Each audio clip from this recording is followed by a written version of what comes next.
Hello, my name is Ilya Zubariev. Before introducing the topic for my research essay, I want to start by defining a few important concepts. According to Oxford, medicine is a compound or preparation used for the treatment or prevention of disease, especially a drug or drugs taken by mouth. Rationality is the quality of being based on or in accordance with reason or logic. And scientific method. It is a method of procedure that has characterized natural science since the 17th century, consisting in systematic observation, measurement, and experiment, and the formulation, testing, and modification of hypotheses. So it's important to take note of these definitions before looking at today's topic of homeopathy.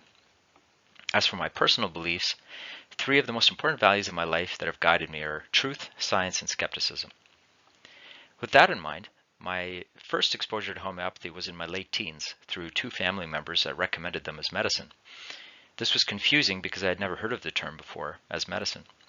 It led me to look into it by watching documentaries, reading articles, and trying to conclude what I thought about it. And my conclusion was that it was not scientifically sound or proven.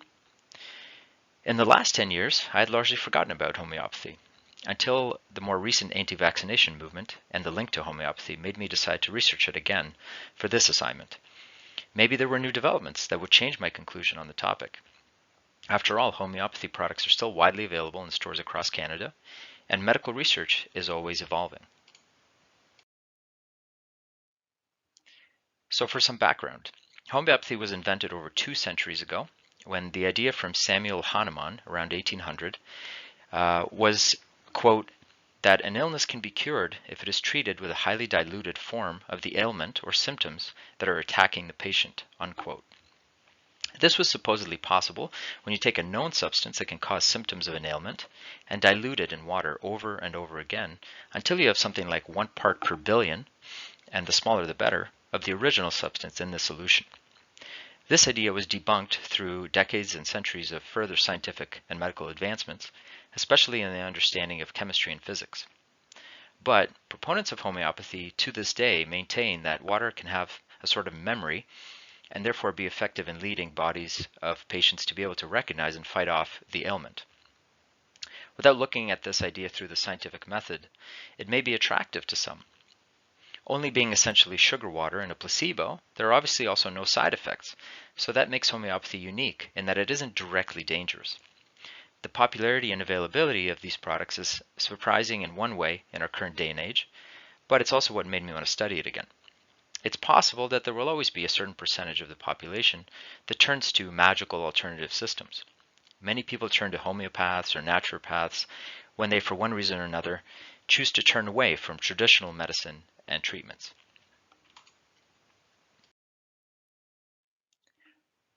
In reflecting on my experience of completing this essay, I found that I worked hard to research the topic with as little personal bias as possible. Over the years, I've also learned to be careful and not assume everything I read is either legitimate or current. Some articles I found were published in alternative journals, which are not part of the overall body of knowledge supported by the scientific community.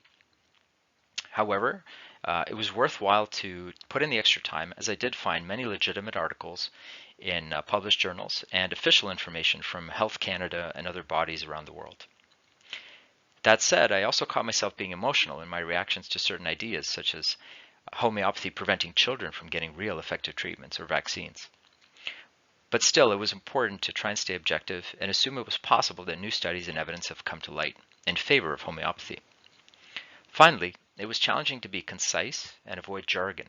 I had to try to keep in mind that anyone could be the audience for the essay, and this was difficult at times. It's still something I will continue working on in my future writing and discussion. So what were the results this time around? Findings were once again conclusive and clear. It's important to note that homeopathy is a pseudoscience. There is simply no mechanism by which water molecules can hold the essence or effects of other substances. At best, what accounts for any subjective or anecdotal accounts of homeopathic treatments working is the placebo effect. Several comprehensive studies and meta-studies, which study a combination of many other studies from different parts around the world, found no strong evidence for the effectiveness of homeopathic treatments in any trials. There was one major study out of Switzerland in 2011 that seemed to claimed to find positive evidence, but further analysis showed it to be both flawed scientifically and worse, unethical, as authors had conflicts of interest.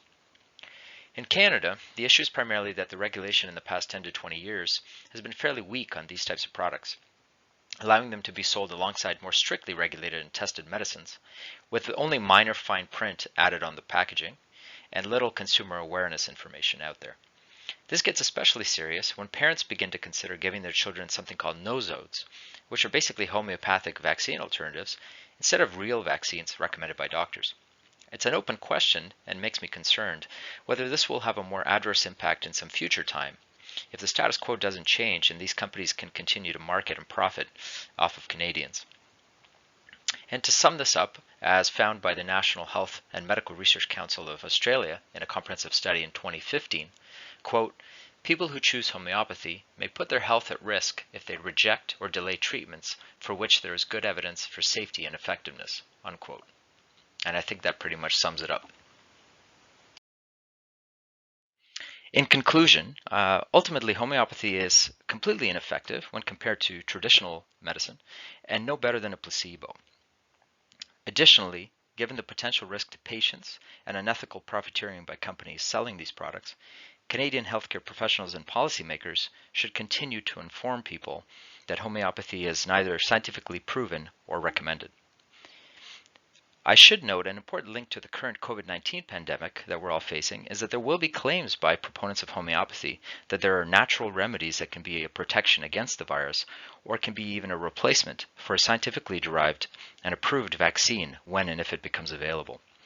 It is important to cut through this noise and misinformation, especially on social media, so that we can have a clear and rational discussion of topics like homeopathy. Otherwise, individuals may be stuck in echo chambers and become even more confused and anxious in these times we live in. Personally, I found that by working on this essay, I was reminded of a few things. It is important to be not only clear and concise, but reasonable and mature when it comes to workplace communication. You cannot assume prior knowledge in your audience, and you have to avoid jargon. And finally, although many topics are of importance in broader society, not everything is fair game for workplace discussion. And it's good to be mindful of that, even when you're passionate about the topic. Thank you.